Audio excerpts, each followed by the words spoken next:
കോഴിക്കോട് നല്ലളത്ത് 110 kV electric line tower ചെരിഞ്ഞു. Line നിലം പതിക്കാത്തതിനാൽ വൻ അപകടം ഒഴിവായി. ഇന്നലെ രാത്രിയിലെ കാറ്റിലും മഴയിലുമാണ് ടവർ ചെരിഞ്ഞത്.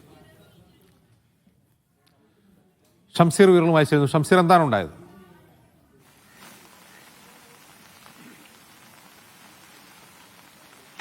അജിംസ്, നല്ലളത്താണ് ഈ സംഭവം ഉണ്ടായിരിക്കുന്നത്. എനിക്ക് പിന്നിൽ കാണുന്ന ഈ KSEBയുടെ 110 kV ഇലക്ട്രിക് ലൈൻ സ്ഥാപിച്ച ടവറാണ് ചെരിഞ്ഞിരിക്കുന്നത്. ഇതൊരു വയലിലൂടെ പോകുന്ന ഇലക്ട്രിക് ലൈനാണ്. അത് സ്ഥാപിച്ച ടവറാണ് ഇപ്പോൾ ചെരിഞ്ഞിട്ടുള്ളത്. ഇത് കാലപ്പഴക്കം കൊണ്ട് മറിഞ്ഞു വീണതാകാം എന്നുള്ളതാണ് ഇപ്പോൾ പ്രാഥമികമായ നിഗമനം. ഇപ്പോൾ അറ്റകുറ്റപ്പണികൾ നടന്നുകൊണ്ടിരിക്കുകയാണ്. ഇപ്പോൾ KSEB ഉദ്യോഗസ്ഥർ കൂടി എന്നോടൊപ്പം ചേരുന്നുണ്ട്.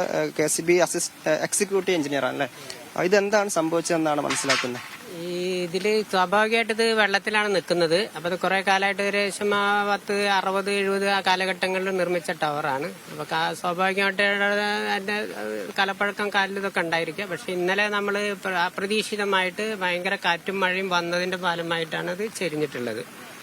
അത് നമ്മളിപ്പോ ഈ അടുത്ത പുതിയ ടവർ ഇട്ടിട്ട് ഒരു രണ്ടോ മൂന്നോ ദിവസം കൊണ്ട് നമ്മൾ പുനർനിർമ്മിക്കാനാണ് ഉദ്ദേശിക്കുന്നത്. മണ്ണിൽ താഴ്ന്നു പോയതാണോ? അല്ല, മണ്ണ് താഴ്ന്നതല്ല. അതിന്റെ ലെഗ്, അതിന്റെ കാല് പൊട്ടിയതാണ്. 2 കാല് പൊട്ടിയതായിട്ടാണ് കാണുന്നത്.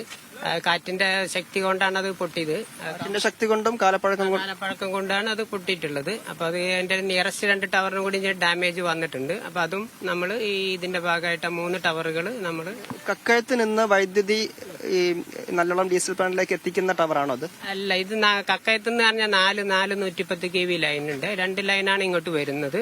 അത് തന്നെ നമുക്ക് മറ്റേ നാദാപുരം സൈഡിലേക്കുള്ളതുകൊണ്ട് നമുക്ക് അവിടുത്തെ ജനറേഷനും മറ്റേ പവർ സപ്ലൈക്ക് യാതൊരു ഇന്ററപ്ഷൻസും വന്നിട്ടില്ല.